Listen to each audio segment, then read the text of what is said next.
on Tech News today, HTC has announced some Mango phones, but is that going to entice you to switch to Windows Phone? Plus, is Microsoft tracking your location against your will?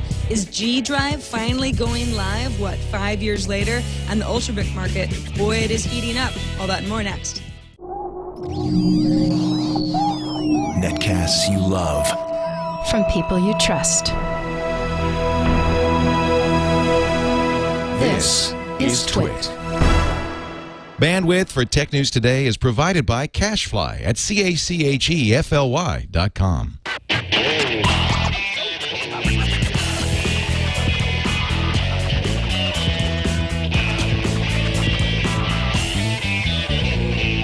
This is Tech News Today for Thursday, September 1st, 2011. Tech News Today is brought to you by Slingbox, which just turned your iPad into a television. Slingbox has a new iPad app, so now you can watch your home TV on your iPad anywhere you take it. Check it out at Best Buy or slingbox.com.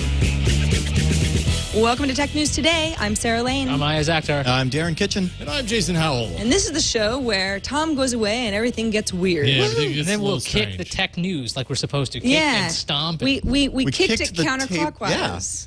It's funny, when we were starting the show, I was doing my dance like I always do at the, I kind of do the pump up, and then I realized, oh, look, you're watching me Yeah, dance. and that's the whole reason you should be on the video version anyway, right? Exactly. And the downloads went up that day. It's all the counterintuitive stuff that works out. So lots of stuff to talk about.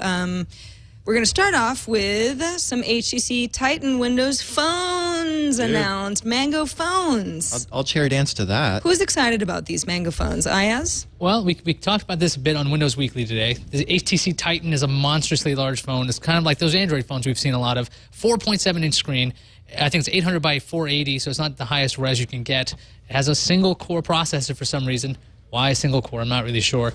But this is supposed to be one of the nicer phones that HTC has launched, and it's running Mango. So a lot of people are excited because this is coming out next month. I'm just like, dude, look at this. f2.2 lens, that's not so bad. I don't know. The res could be a little higher for a 4.7, I'm going to say. They're pretty beautiful, though. I mean, the size is nice. I don't know, the resolution looks pretty nice to me. I mean, I'm obviously just looking at this video. Alex Gumpel just ran in from off camera and waved a phone at us from the corner, so I assume that he's excited. Yes, I don't know if he has one. He has a Windows Phone 7 device, or they just call Windows Phones now. I keep calling them Windows He Phone likes 7. being the Windows Phone guy at TWiT. He's the one. He's the one. Well, he doesn't have a lot of competition, so he is that guy. He's the Right. one. There's also the HTC Radar phone, which is the mid-range one, a 3.8-inch super LCD. I don't know what makes it super. 1 gigahertz processor, 8 gigabytes of storage, half a gig of RAM. And this one's the mid-range one. It only has a 5-megapixel camera compared to the Titan, which has an 8-megapixel camera. Okay, so since Alex is the only one with a Windows Phone, do these phones make anybody excited to want to buy one? No. No. Okay, so what's the deal? What does Windows have to do to get all of us excited about buying a Windows Phone? Because I've said, I mean, I feel like a broken record. I love the UI of Windows Phone. I love the tiles. I think it looks great. People who have the phones love them, but there just aren't very many of them. I don't know if it's as much what does Microsoft need to do with it to make it more enticing as much as it's how bad does Google have to foul up with Android for people to get fed up enough to look for something else. And if you're, get burned a few times on, Android or iOS or whatever, I mean, if neither of those are your option, well, then this is your option. It's kind of like the, lesser of two evils kind of thing. Or it's like, you're not going to go to REM. Well, Sorry. I That is the don't know. craziest Some thing. BlackBerry Who would go to users might disagree with you. You're right, 50 songs. That sucks, though. I mean, if you're Microsoft, can you imagine? It's like, well, iOS didn't work, and Android finally got so, it wasn't open enough, so then I just ended up with Windows Phone. Now Well, it's Windows great. Mobile Phone was fine for that audience. It just never really broke out. I mean, I had one. I thought it was great. But it's totally a geek phone. I think what could happen, though, is because of the tile interface on the phone and on Xbox and Windows 8 coming up, it's going to kind of feel the same. So if you get used to Windows 8 in a year or two and you're like, hey, this looks kind of nice, this is the way I want to see information, it wouldn't be that hard going to a smaller device. It might take a year before people go, well, yeah, this is good. Because the tile interface, when you compare it to Android and you compare it to iOS, which all kind of look alike, the tile interface doesn't look anything like that. That's true. So I think that maybe what Microsoft's going to get away with is they'll teach people how to use it with Windows 8. They'll see the tile and go, oh, this is how I'm supposed to be seeing this. And then maybe it'll have like a halo effect because, I know an odd thing to say about Microsoft, the halo effect, not an Xbox joke. No, but I see where you're going with this because much like, the users that they've got, an iPad and an iPhone, but then they have a PC at home or something like that. And then eventually there's some people that get sucked in through, this even happened with the iPod, people getting their first taste of an Apple product through that and then like, oh. So you think that this could happen with Windows 8 basically in reverse, the home computer kind of transitioning to the smartphone? Well, yeah, I mean, which is totally the opposite of what iOS has done for OS X Lion, for example, where OS X Lion now is getting some iOS features because people are familiar with it enough so that there's a little bit of a learning curve, but it kind of starts to make sense. Well, it's almost like Microsoft has to prove it on the desktop side in order for their phones to get adopted more. I think it's not just the learning curve, though, but like you said, the integration. Windows 8, you got the Xbox 360, you got a Windows Phone. You're like in a Windows Live universe, right? Just much like you are on Android with the whole, all the Google apps and everything, and much like you are on the iOS side with, if you've got a Mac and an iPhone and you're all doing your cloud stuff you guys do. Sorry, I'm not an iPhone user. Well, but that's why I'm saying, RIM, what are you doing there? Syncing with Exchange? And your playbook, because your playbook's useless without it. Yay. But I mean, at least Microsoft's got the backing of HTC, and they're making their phone. So HTC doesn't care; they'll make any phone. But it's I think again, it's when Nokia goes ahead and introduces their line of phones, and if they actually have competitive prices, that's the real thing. If you can beat it on price, and your ecosystem buzzword is really good, it might get people. So the Titan and the Radar both expected in October, supposed to ship at the end of this month. Do we have price information on either of these guys? Because that is also a big selling factor. I mean, if they're nice and cheap and they're these beautiful little phones, then that's a lot different than these lovely Microsoft phones that nobody wants to shell a bunch of money for because nobody's using them. The Radar is supposed to be somewhere around the $200 price with the contract. The Titan pricing isn't available yet.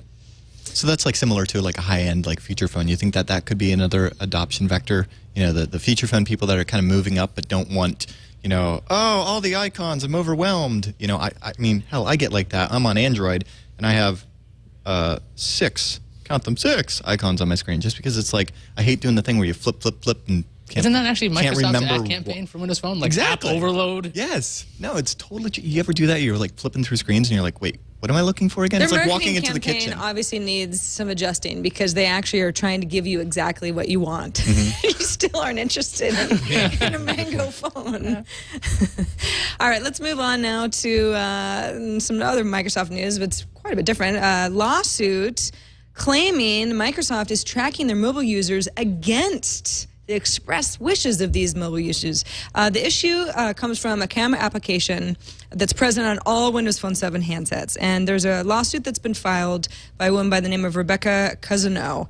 She says the camera app is tracking and transmitting data to Microsoft, even if the owner of the handset has opted out of any such sharing in Windows Phone 7 software. Now, you'll recall when Microsoft and a few other the big names, Google, Apple, to name a couple, were called to Congress back in April over privacy concerns because both Google and Apple have had to deal with this as well. Microsoft said location data is always with the express consent of the user, but they did say tracking users' location really does help deliver more useful and relevant experiences to users. So they're saying, listen, we admit it. We want to have location tracking available because it helps us give a better experience, and so does everybody else. I mean, Apple said the same thing as well, but we're not going to do it if someone doesn't want us to.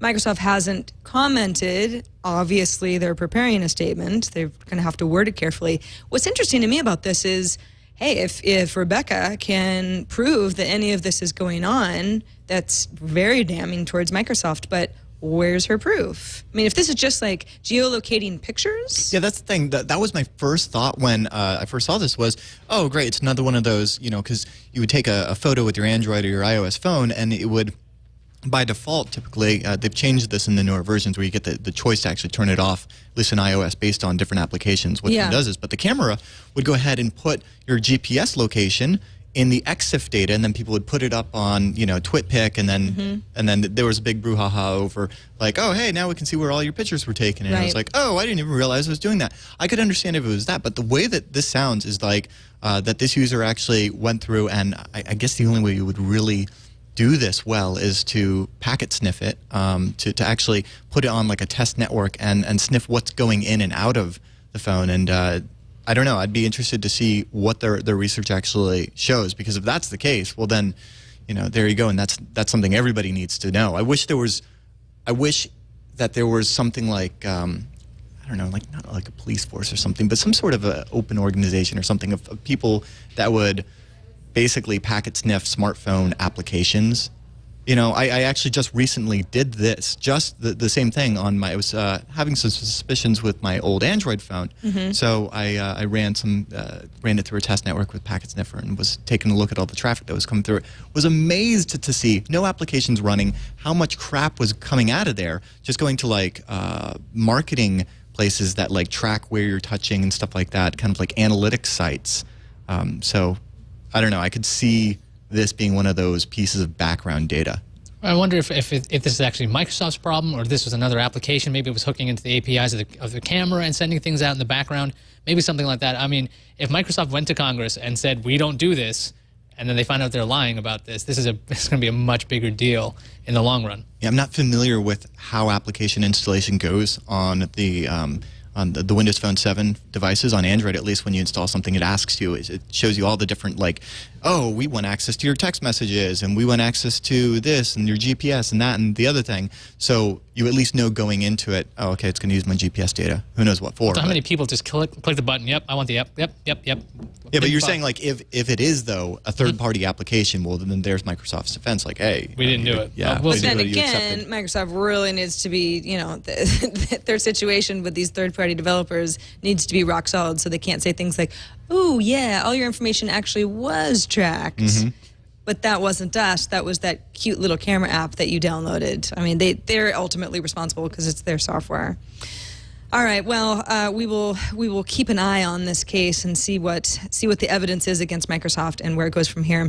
Meanwhile, Google may be on the verge of resurrecting GDrive, which, if you recall, back in 2006, Google was testing an online storage service, which was internally known as Platypus, and ended up being disclosed at an analyst meeting as GDrive, and media went nuts. Everyone talked about it for a while, but it was actually never anything that was released. And finally, I don't know, everyone just moved on. I don't know, GDrive, it just didn't go anywhere. And it turns out that the book in the Plex ended up detailing what happened. Under Brad Horowitz, the project, GDrive, ended up being shelved in 2008, so it was a couple years later. 2008? I'm showing it being shelved in January of 2005. Oh, wait, that's right. I'm looking at sourceforge.net/projects/GDrive, the one that turns your Gmail into the other GDrive. Yes. Exactly. Yeah, this was an internal project of Google's. The idea, it's something storage in the cloud type of a thing.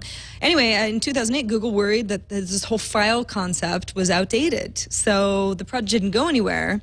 Turns out that as of this morning, Chromium Code Review's issue list now includes a ticket to the URL. Can you guess? drive.google.com. Uh-oh. Yeah, it's in the browser code. And then there was a Hacker News thread. Is Google Drive coming soon? So, of course, everyone's sort of wondering, what's the deal with this? And it's either it's not really a big deal because there's really only one reference to it, or it is a big deal and Google's really trying to keep this under wraps because they're trying, I mean, what would it be? Some sort of Obviously, it's some sort of API for when you're trying to do your browsing session and you're also driving a vehicle. No, it's for the laptop on driverless cars. The Maps API, then it would be driverless. Oh, that's what you launch when you don't want to drive. Or maybe it's drivers for your new Chromebook, and you need to update your Wi-Fi drivers, get better performance. Because all Chromebooks won't have the letter R, so they have to write drive. There you go.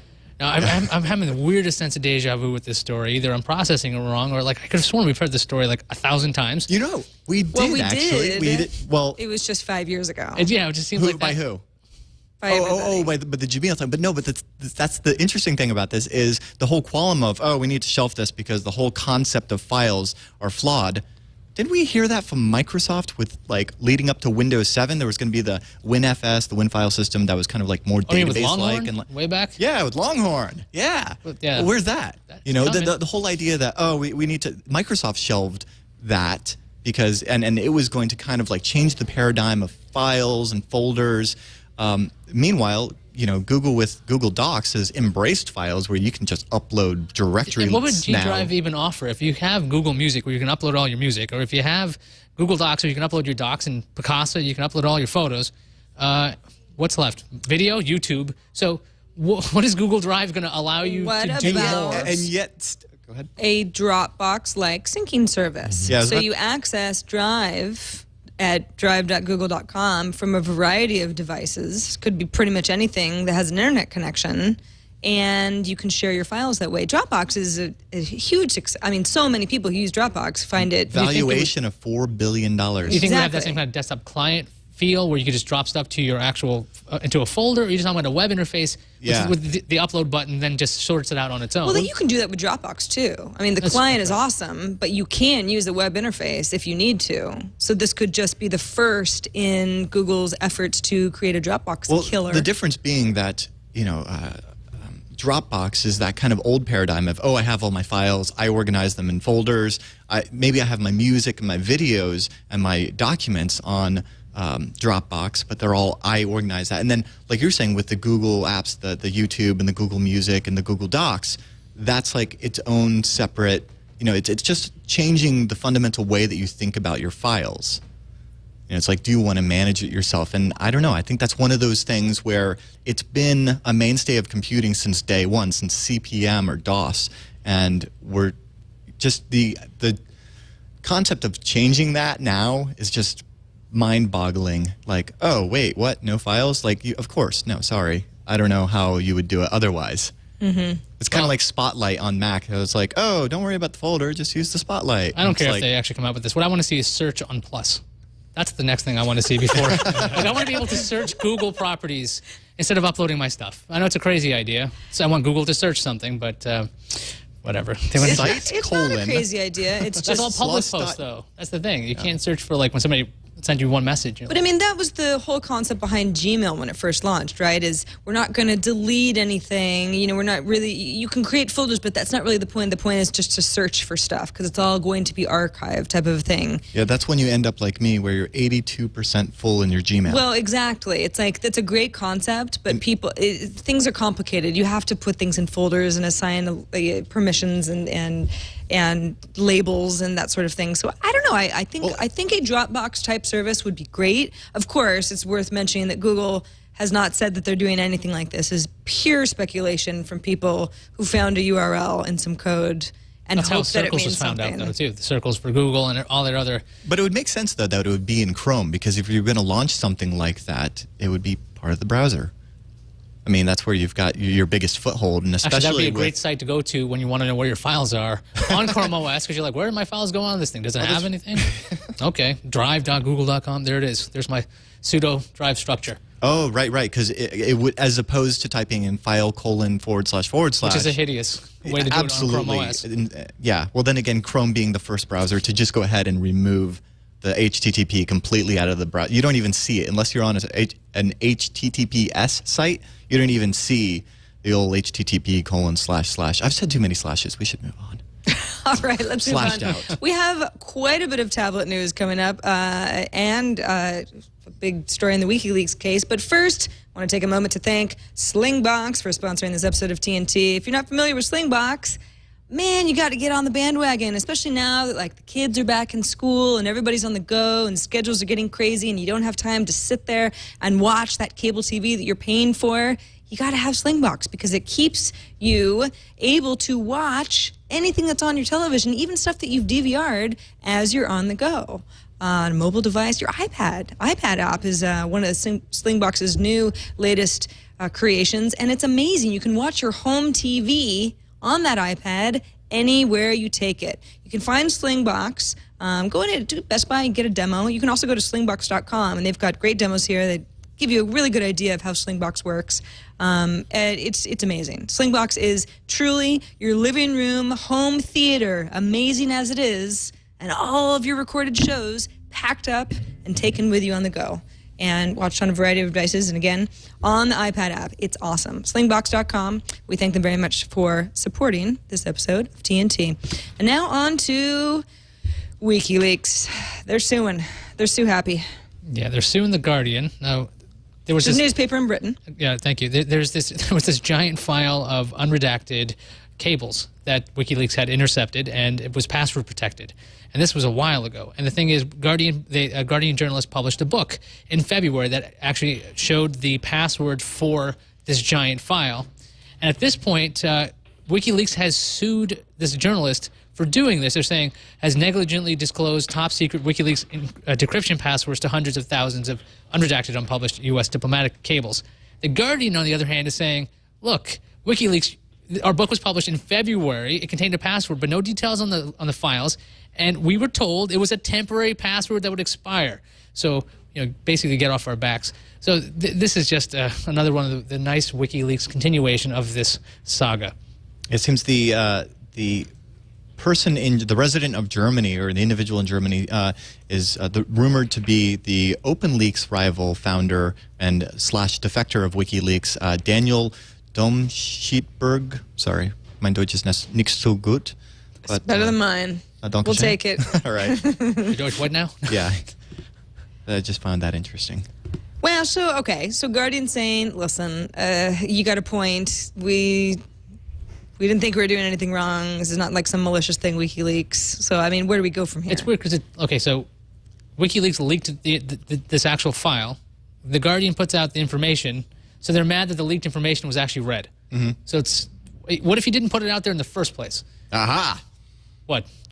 You have just a sound point there. But they're called WikiLeaks. Yeah. Again with the logic. Oh, logic has no place in lawsuits. I don't know what I'm talking about. All right, let's move on to something fun, like tablets. Quite a few tablets are coming to a lap or two hands. Before we get to tablets, talk about the WikiLeaks being attacked by Anonymous. Oh, there you go. That's a turn of play, too, because typically Anonymous is very supporting of WikiLeaks. Oh, that's right. Yeah, I don't want to skip over this. Go ahead, Iyaz. Well, this is all Darren right here. Okay, well, he's the expert. So why don't you explain what happened and try to make it, I guess, it seems that Anonymous is actually testing out a new tool that is dubbed REF, and it attacked, among WikiLeaks, some other sites like Pastebin and even 4chan. They're trying out this new tool that you guys know that they love. Anonymous loves the DDoS, and the go-to tool for that is the low-orbiting ion cannon, or LOIC, which basically does a denial-of-service attack in the old-school sense, where it just kind of exhausts your bandwidth and your CPU by just sending a ton of packets. But this new REF attack is interesting, coming out of Anonymous, as it uses a database server to attack itself. All the client has to do is send like just essentially 2 pseudobytes, and then basically or packets, and then basically the server will attack itself. It sends like a SQL request along with the JavaScript file that gets cached, and then the SQL server parsing this JavaScript file ends up exhausting its own CPU resources. You'll probably notice this when you ever go to a forum and you go to search a forum and you have to enter a CAPTCHA. And that's to slow you down, because all of those SQL queries are really CPU exhaustive. And if you could just sit there searching over, that's not it, and keep searching, you could really slow down a website easily. So this is taking advantage of that, and kind of an interesting and innovative way. Of course, this all just being based on a common vulnerability in a lot of servers. So even the attackers say, hey, this is only going to work a few times before people get wise to it and patch it. But does anyone find it odd they went after WikiLeaks, Pastebin, and 4chan? Yeah, of all the places to go after. I mean, yeah, I thought that these were the sites that they would go after other people for screwing with. Yeah, that's is no one safe? Yeah, even Pastebin. Are there no allegiances we can count on? No honor. Yeah, even Pastebin went ahead and tweeted, "Please do not test your software on us again," and then linked to the graph that's just like spike. Yeah. All right, can we move on to fun tablets now, Iyaz? I'd love to. Okay. 2 new Samsung devices. I mean, I say tablets, but I mean, it's kind of up to you whether you think they're tablets or phones or somewhere in between. So from Samsung, we have the Galaxy Note with a 5.3-inch screen. 5.3-inch screen. This is a very bizarre-sized phone. Okay, so because it's a big phone. It's a pretty phone. It's got a stylus. So that's why it's called the Note. I'm sorry. You asked earlier if the Windows Phone 7 was going to wean me. No, because this story came out. From now on, the Note will be referred to as Darren's future girlfriend. This thing is awesome. Okay, so the size of you like the fact that it's a little bit bigger than the average phone. This is not weird to you. No, I love Where are you going that. to put it? In my pocket. You have big jeans then. Well, yes. Okay. You know what they say with I've been guys with carrying big them jeans? through my family for They years. got They've been big phones. Yes. Because I think that is what is going to bother a lot of people is that they're used to a phone being a certain form factor in your hand, and it's like if it's bigger than the general size, but it's not even as big as a 7-inch tablet. I don't know. See, that's the which some thing is people think I don't want to carry around a tablet and a smartphone. Mm-hmm. I want that in between. When the Dell Streak came out, I was like, ooh. But it wasn't quite big enough and way too bulky. This looks like it.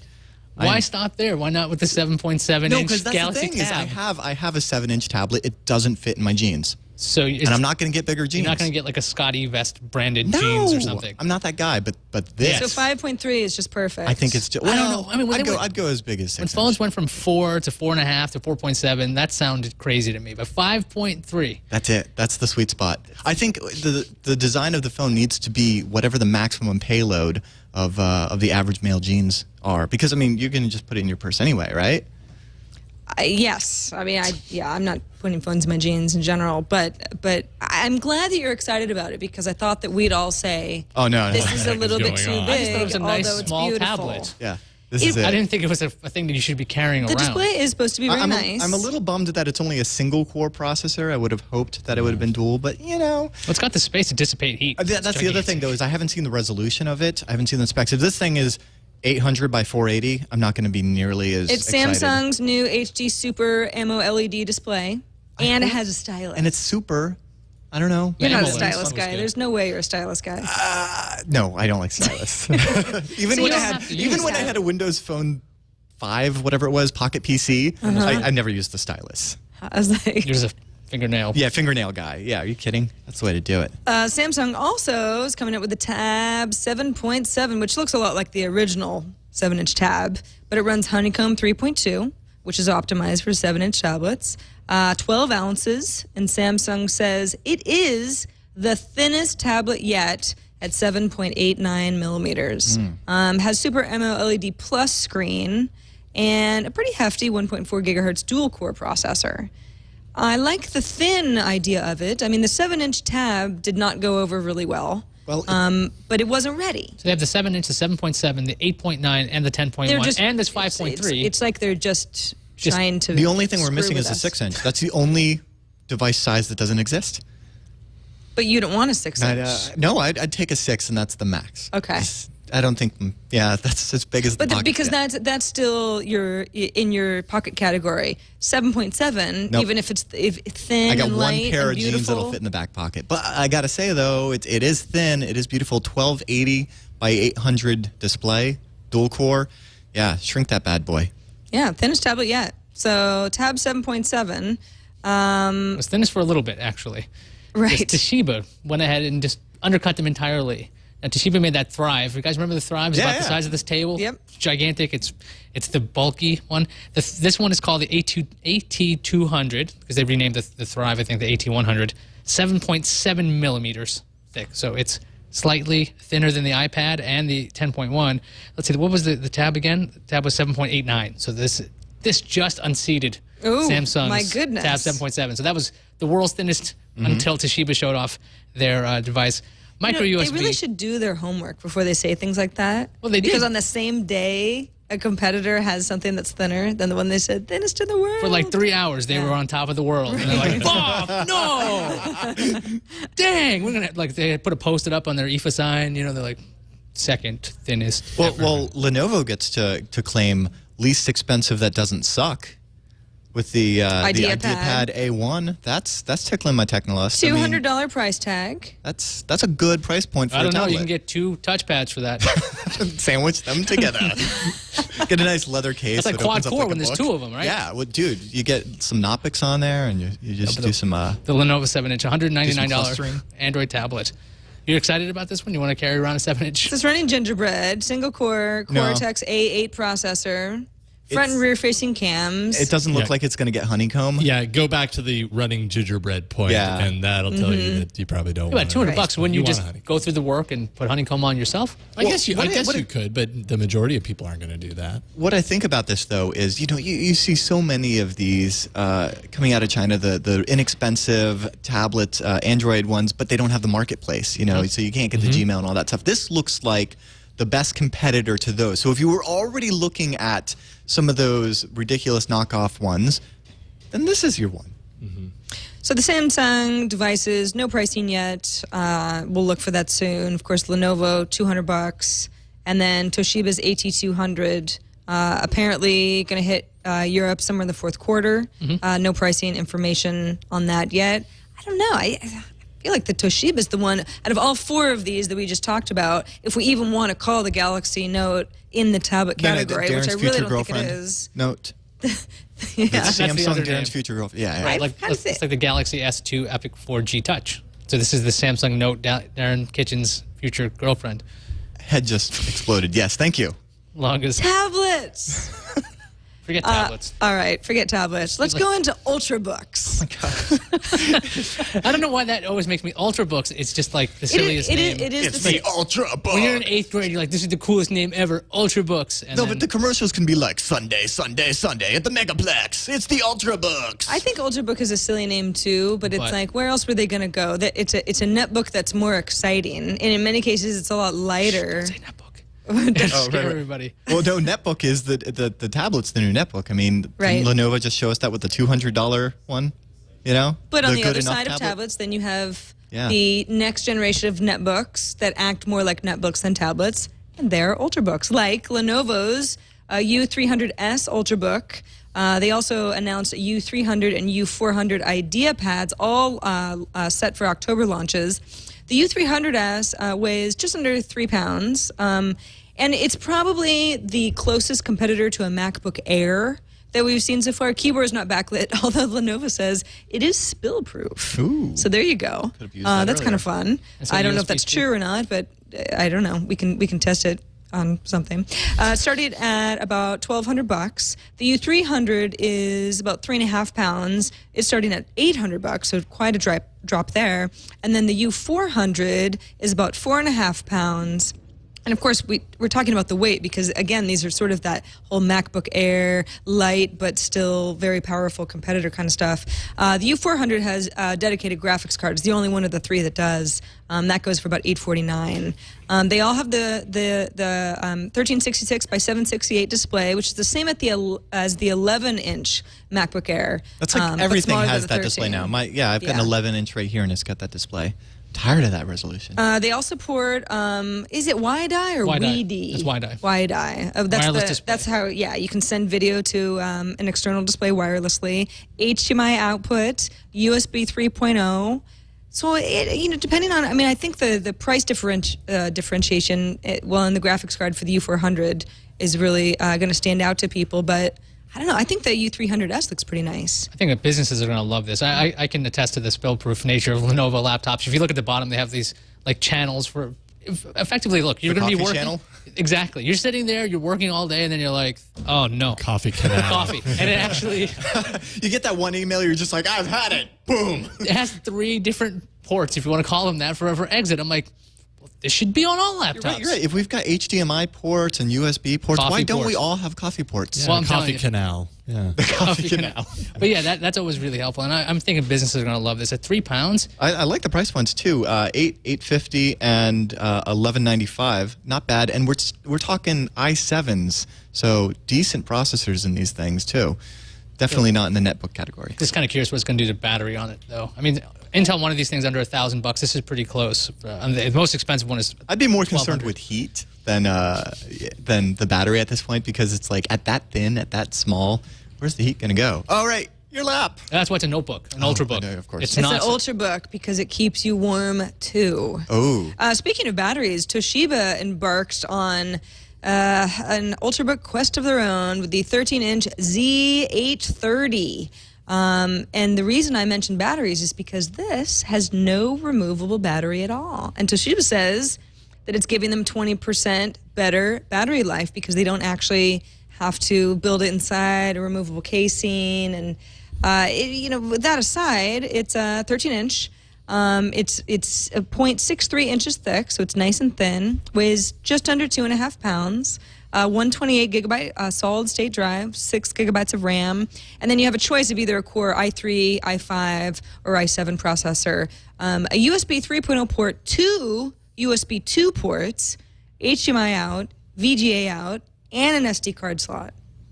Now, the pricing is, they haven't come forward on what everything will be priced, but they do say at least one of them, which of course is the base model, that'll be the i3, will be under $1,000, and it's due in November. They are due in November. I think we always downgrade the i3. i3 is actually a pretty good processor. It's not that bad. Well, we're just saying, they're saying at least one will be under $1,000. It won't be the i5. It'll be the i7. They're like, you know what? This one will be the cheapest one. Just to mess with you. How do you feel about Surprise, how do you guys feel about the non-removable battery aspect of that? That's a very Apple thing to do. Well, Alienware's also done it. I've seen one of those. So that's also weird. That seems to annoy a lot of people. I mean, at this point, I don't even care. See, it makes sense that, you're of course you're trying to get the Ultrabook as small as possible. By not making it a removable battery, you can get that much less material in it. And yet, I kind of look at these things going, now if this was like a $2,000 machine, I would understand a little bit more, because that kind of person that buys the $2,000, whatever the smallest one is, they're going to next year do the same exact thing before that battery wears out. Or maybe they're not the person that uses their computers heavily as to need spare batteries. But I don't know. Yeah, when I first read this, I thought, no removable battery. Ooh, people aren't going to like that. And then I thought, when's the last time I even thought about the battery in my laptop? It was, I haven't played with it, or certainly needed to. Yeah. I'm telling you, I know, when my iPod would die, my iPod Touch, I'd be like, no battery removal. And then that's only when I notice it, not until that one time I don't have a charger where I have to scour for one. But I actually carry around spare Samsung batteries just for my phone, because that's just how you have to get through the day with a smartphone these days. But not so much with the laptops anymore. They've got You're not just carrying a belt full of laptop batteries? I have a bandolier. It's kind of like Chewbacca's. I dig it. Yeah. Right there. I mean, you get your Wi-Fi pineapple on your batteries, a couple of Ubertooths in there. Yeah, it's good. I think I'm missing out on a lot of battery fashion. And clearly, I'm not thinking about batteries enough. Battery bandolier is coming. That I could fit. Maybe the 7-inch would fit on that. Well, I would think a 7-inch could be more like a championship belt, and you can put the little tablets on the side, and you can change your championships as you go along. That, yeah. Wow. Holy crap. You just blew my mind. It's going to happen. On to the news. Speaking of blowing up. I had to stop you guys there before it got weird. We're talking fashion. The UK looks like it's going to be the first nation to allow use of white spaces broadband services. Unused television or radio spectrum would become free to use for things like data connectivity up to speeds up to 22 megabits per second. UK regulator Ofcom says the amount of white space available is equivalent to all the spectrum used for 3G services. The white space would be available to offload 3G networks as well, which could mean improved wireless speeds for everybody. Faster wireless for all. That's Love it. Great idea. Sony's bunch of online services just got a new blanket name, Sony Entertainment Network. So SEN will include Sony's Music Unlimited, Video Unlimited, and the PlayStation Network. This shouldn't really change the functionality of the services, but it should make it a lot easier to find things. Now they all have the same kind of blanket name. Yeah. And hopefully a firewall this time. Now, Apple's Eddie Q, the guy who runs the various iTunes stores, iAd, and more, he's been upgraded. He's the Senior Vice President of Internet Software and Services. And Q is now reporting directly to Apple's new CEO, Tim Cook. So this is actually Tim Cook's first major appointment since taking over for for Steve Jobs last week. Well, I'm sure he's had plenty of appointments, but now he's appointed someone. He's just busier. He's busier, yeah. Yeah. Now he's delegating other stuff. There we go. That's the way to do it. HP is making new touchpads. We've talked about that. But it might not just be for you and me, the salivating public. Stern AG analyst Sean Wu says that HP is trying to appease its component suppliers and manufacturing partners. The next run of the not quite dead touchpad, it's funny, it's just hanging on to dear life, will comprise of 500,000 to 1 million units. How about that? Touchpad lives. Yeah, to not annoy, apparently. The website that houses the Linux kernel archive and the Android open source project repositories was hacked last month. A Trojan was discovered after a suspicious error message appeared. Site administrator John Howell has taken down the code repositories for the Android open source project at Google's request. The full repercussions of the hack aren't fully known just yet, but the Linux kernel probably isn't compromised due to its development workflow, because people are checking that all the time, because if there is something in there, it's trouble. Yeah, but at least it's not, proprietary, and we wouldn't know. It's open, You so can we actually do go know. and review it. Yeah. Speaking of something we can know that the deal between Starz and Netflix has come to an end. No! Yeah, Starz says its renewal talks weren't that fruitful. So that means that Netflix is going to be losing some of its newest content. And then, Netflix, they took an 8% hit after the announcement on the stock. Ouch. That's a bummer. Yeah, they needed more content, not less. I want more, not less. Hey, Amazon, you want some content? I've got more bad news, too, since we're talking about bad news. More bad news from DigiNotar. They may have issued digital certificates for Yahoo and Tor to hackers. Now, earlier, we reported that DigiNotar had issued fraudulent Google and Mozilla certificates. A Dutch security consultant now says estimation of about 200 certificates were generated by attackers. The story is fascinating because it doesn't sound like DigiNotar necessarily even knows what's going on here. Yeah, it's fascinating because, Moxie Marlinspike was right. There's no accountability when it comes to SSL. It's up to the browsers now to be like, block those. It's like, what do they, there's no repercussions for this registrar. They're just like, sorry, our bad. Right. Sorry, our bad. Anyway, sorry, I could go on for a while on that. After 17 years, would you go on 17 years? Doom. I'm still playing that one. Doom can be sold to teenagers in Germany, so rejoice. The game's content had placed it, or its rating had placed it in the same category as pornography. But apparently things have changed. The restrictions made by Germany's Federal Department of Media harmful to young persons, it's quite a department, have expired, and now the game is considered to be of artistic and scientific interest because the game won't appeal to youngsters anymore. Could be because it's a really old game. Yeah, well, I know. But to those teenagers that are about to play it for the first time in Germany, that played by the rules, just going to give you a little hint, IDDQD. You're going to want that. Time goes by and you go from same category as pornography to artistic and scientific. That's good stuff. Out of Germany. Check this out. Experian Hitwise says that Google Plus weekly traffic is dropping. Back in July, Google Plus had a peak of 1.8 million weekly hits, and in August has seen a range of 1.16 to 1.19 million. So someone at Facebook is tinting their fingers and saying, yes. Excellent. And Google Plus is still semi-open, right? Like, it's not entirely open, but everybody has a ton of invites. Is that where it's at right now? Yeah, it's technically still in beta, but when people ask me for invites, I'm always like, really? Field trial. I don't even think it's at a beta yet. That's true. So it's not You're even. right. Ooh, field You're trial. right. I like but that. yes, anybody who's connected has 150 invites. It's pretty easy to get one now, but still not in the same category as Facebook yet. Right. Let's move on to the randomizer.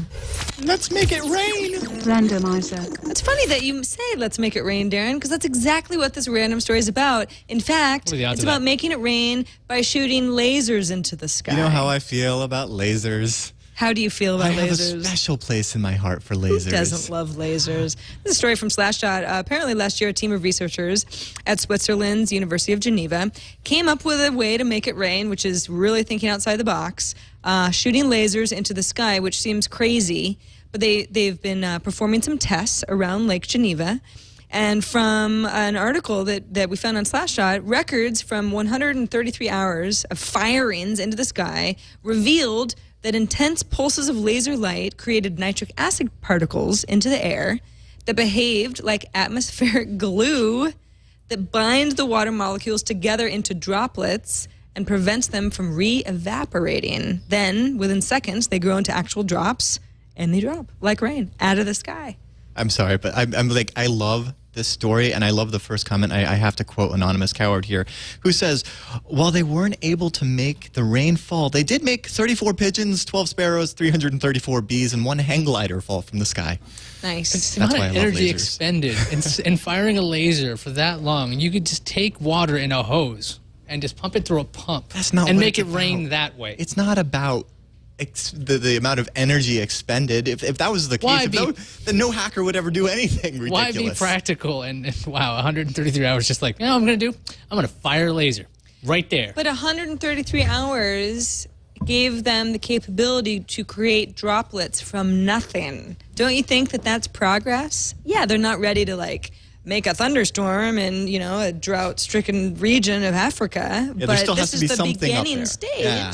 All right, next week I'm just going to stick a flashlight in the air. and just wait. Or that's a new weapon. You know, you could use like, you know, give us all of your bank's money or we will make it rain. We'll make it like a lot. Seattle. Yeah. Well, it'll be like Seattle. You Cloudy don't want up that. there. Yeah. See them clouds? We'll You're not point gonna our like them, lasers are at your city. Can we use this to do something about San Francisco? Anyway.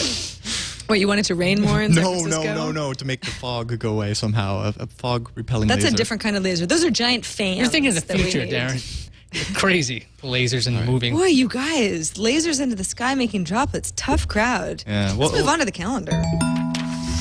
You'd think it already started with all the product announcements we've already talked about and heard about, but IFA Berlin actually officially opens tomorrow, September 2nd, so expect even more, although some of the good stuff always gets leaked out ahead of time. Also kicking off tomorrow is Dragon Con in Atlanta. We talked about that at the beginning of the show, and reminder, Tom is off today and tomorrow, but he is shooting an extra special TNT on Saturday from Dragon Con, which will run on Monday, which is Labor Day, for a special Labor Day episode. It's going to be good. Hulu has launched its streaming service in Japan for about $20, the equivalent of $20 US anyway, monthly. So far, users can stream content to Panasonic TVs, iOS, and select Android devices, not all of them. Blu-ray players and TVs, Xbox 360, PS3 consoles, and Android tablets are coming soon, but they're not available yet. So, you know, it's in its beginning stages. And Verizon wants you with that basic phone to upgrade to a smartphone. Imagine that. So anybody who's eligible to upgrade between now and the end of this year have until September 30th to make the switch. So what do you get if you do that? You get a $100 gift card from the carrier via its wireless trade-in program. So what's cool about this is the gift card can be used for any sort of purchase, but it also can be used for paying off a bill. So if you're running a little low, you got a $100 gift card, you just got to get a smartphone. Can you trade in your feature phone and then like apply to an ETF? You get a smartphone and say, I'm just canceling? Or Yeah, no, but this is only until September 30th, which implies all the good stuff is in October. that's That's the way I look at this. Good point. Very good point. Yeah, they're like, let's get you in another Take that contract into before the good stuff comes consideration. out. Easy money sometimes is at the expense of something better, the better smartphone. But yeah, if you're on the fence, this might push you over. Got a voicemail. which I've helpfully labeled Canadians for some reason. Well, it has to do with Canadians, which is just, I mean, let's No, set it's it actually- up. It's Canadian They're focused. America's hat. Hey, Tom and Sarah, this is Justin calling from Toronto, giving you a little bit of Canadian tech news for this week. Just so you know, Rogers in Canada has announced that their LTE service is going to move to Toronto starting on September 28th. They claim 100 megabits down, but they're saying that people are going to get between 12 and 25 megabits. Meanwhile, Bell and TELUS, personally the carrier that I prefer, they don't seem to have any launch date for their service as of yet. Just giving you an update. When I hear more, so will you. Thanks. This is Justin in Toronto. Justin is like He's on the go, well, and he's like, he's training for a marathon. Clearly. He's calling in. He's got all sorts of upload speeds. I don't think you should claim 100 if it's more like 25. That's just me. Well, if your average is going to be something really low, you might as well say infinity. Up to Yeah, to infinity. Who is it? Comcast offers 101 megabit internet service here. What's really interesting about it is that the WAN port is only a 100 megabit Ethernet jack. oh, you don't need to know about that. Nobody's going to notice that, right? Yeah. When you Yeah. trade in your... 101 megabits. You Good can't- luck There's a getting one. them. There's a 1 and a 0. Yeah. People will notice it. Yeah. It's a 101 slash. Thank you, T-Dot. We got an email from Tom in Huntsville, Alabama. Not in somewhere else. One thought that occurred to me about why Cisco is selling flip video cameras more slowly than HP dumped the touchpad may be related to support. One consistent message I heard regarding the touchpad is that that includes 1 year of support. The sooner the HP touchpads are sold, the sooner that 1 year of support begins, the sooner the 1 year support will end. If they want to get rid of the touchpad for good, it will not be until they are no longer responsible for support.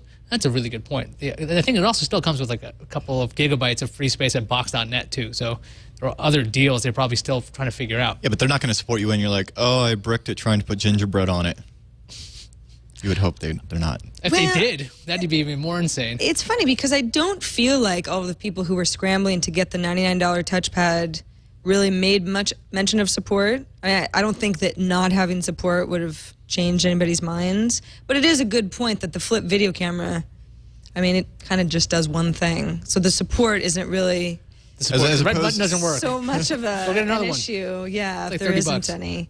But yeah, that's a good point, Tom. I got another email from David Lovely. He says, hello, TNT crew. In regards to your report on the randomizer about the Serval project that was yesterday, Tom wondered how the mobile carriers could interfere in its deployment. The Serval mesh would have to have their own slice of spectrum to operate, and it would be certain that the carriers could use every legal means they have in order to prevent use of the spectrum that they own. It would seem that the FCC would have to carve out a spectrum band specifically for this purpose. I don't know what to tell David. I wish Tom was here because I'm sure they could have a nice conversation about this. He put a note in. He's not even here and he put a note in. Good question. Wi-Fi spectrum is available and a few others. So that's what he's saying, that even if the telecoms try to stop everything, there's always 2.4 gigahertz until that's sold. Band. Yeah. That's why we're always concerned when the government thinks about giving away those spectrum to the highest bidder. Wi-Fi spectrum is available. That's a start. Thanks, David. Want to thank all of the people who submitted to our Tech News Today Reddit page. That's Reddit, technewstoday.reddit.com. What do? We just read like the top 10 names. We thank people like Lord Necron and SP Sheridan and Comp Fixer 87 and Nylum and PC Guy 8088 _ and TM 204. That's the top 6 anyway. That's Cap Kipper, who's always there, so... Kept Kipper, we love you. Thanks for being a Redditor. The great thing is you submit stories, and then even if you don't have anything to submit, go to the page throughout the day, vote stories up or down, and it helps us choose what goes into our lineup. So thanks to everybody who's participating every day. It's really helpful, and it's fun to see you guys and what you're interested in on the show. That's it for this episode of TNT. You can email us at tnt@twit.tv. You can always call us at 260-TNT-SHOW. We got a great guest tomorrow. Simon Dingle, writer, tech host, and expert, is going to be joining us. Darren, find out about programming UAVs over at hak5.org. Thank you. Yeah. I didn't even have to prompt you. There you go. Good. See you guys tomorrow.